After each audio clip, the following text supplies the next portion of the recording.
नमस्कार दोस्तों, लक्ष्य एकेडमी श्योपुर में आप सभी का स्वागत है।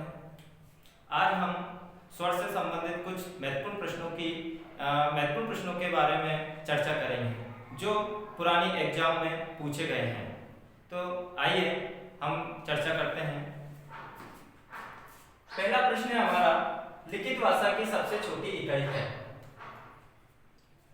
तो ये प्रश्न हमारी एग्जाम में पूछा गया है पीएससी की में। लिखित भाषा की सबसे छोटी इकाई कौन सी है? वर्ण।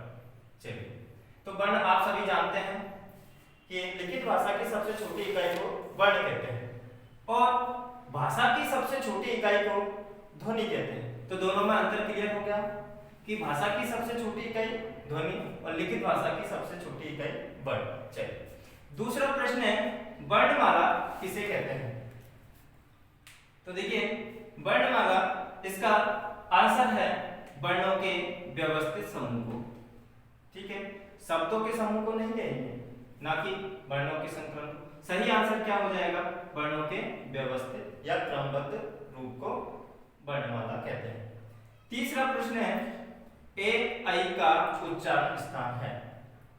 तो देखिए, इसका उच्चारण स्थान है कंठ तालु। क्यों है कंठ? क्योंकि कंठ तालु इसलिए है क्योंकि इनका जो निर्माण होता है, हमने पुराने वीडियो में पढ़ा था कि जो ए का निर्माण होता है वो आ प्लस ई से मिलकर होता है।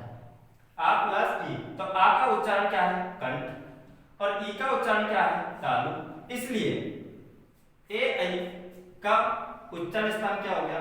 कंठ तालु। चलिए, अगला प्रश्न है, ग्रहित स्वर है। तो देखिए, ग्रहित स्वर मतलब तो इनमें से अंग, चंद्रबिंदु और ये आपका प्लुत। तो अपना जो आंसर है वो क्या हो जाएगा? ये हो जाएगा ओ, मतलब जो डॉक्टर में लगाते हैं हम ये, तो ये हमारा क्या है? ग्रहित स्वर है। अच्छा, ये हमारा अनुस्वार हो गया। ये क्या है? अनुस्वार। ये क्या है हमारा? अनुनासिक। जो चंद्रबिंदी लगी होती है इसे हम कहते हैं अनुनासिक। इसे हम कहते हैं जो ओम का निशान, इसे हम कहते हैं दीर्घ स्वर।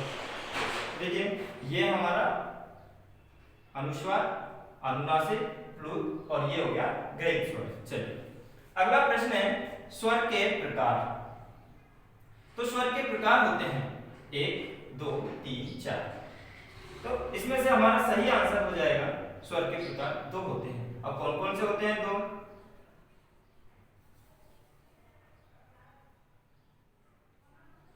ह्रस्व और दीर्घ। तो ये हमारे 2 प्रकार हो गए स्वर के। मुख्य रूप से स्वर 2 प्रकार के होते हैं, ह्रस्व और दीर्घ। चलिए, अगला प्रश्न है 6 नंबर का, संयुक्त स्वर है। तो संयुक्त स्वर इनमें से कौन सा है? देखिए, इसका सही आंसर क्या हो जाएगा? ए। संयुक्त स्वर ए क्यों है? क्योंकि इसका निर्माण आ प्लस ई से मिलकर हुआ है। जब किसी स्वर का निर्माण 2 स्वर से मिलकर, 2 अलग अलग स्वरों से मिलकर होता है तो उसे हम क्या कहते हैं? संयुक्त स्वर। जबकि इनका निर्माण किसी स्वर से नहीं हुआ। ये हमारे क्या है? मूल स्वर। अगला प्रश्न है हमारा कि ये इसका नाम है, इस स्वर को इसका नाम क्या है? तो देखिए, इसका अनुस्वार, अंतस्थ और अनुनासिक और अनुस्वार। तो इसका सही आंसर क्या हो जाएगा? अनुनासिक। ठीक है, चलिए, अगला प्रश्न है, जीवा के आधार पर स्वर होते हैं। तो जीवा के आधार पर स्वर कितने होते हैं? तो अपना सही आंसर हो जाएगा 3। कितने हो जाएगा? 3। अब कौन कौन से होते हैं? अग्र, पश्च और मध्य। तो जीवा के आधार पर स्वर 3 प्रकार के होते हैं, अग्र, पश्च और मध्य। चलिए, अगला प्रश्न है, स्वर माने क्या? मतलब इसमें स्वर की आपको परिभाषा देनी है। तो स्वर की परिभाषा सबसे सटीक कौन सी है? तो इसका सही आंसर हो जाएगा स्वतंत्र रूप से उच्चारित जो होते हैं उन्हें हम क्या कहते हैं, स्वर कहते हैं। तो स्वतंत्र रूप से उच्चारित होने वाले वर्णों को क्या कहते हैं, स्वर। इसका सही आंसर अपना डी। अच्छा, अगला प्रश्न है कि मूल स्वर है, इसका आंसर आप सभी के लिए मैं छोड़ता हूं, कमेंट बॉक्स में इसका आप सभी को आंसर देना है। इसका मैं सही आंसर आपको नेक्स्ट वीडियो में दूंगा। तो ये एग्जाम की दृष्टि से बहुत ही महत्वपूर्ण प्रश्न है, जो कि पुरानी जितनी भी एग्जाम हुई है उन सभी में ये प्रश्न पूछे गए हैं।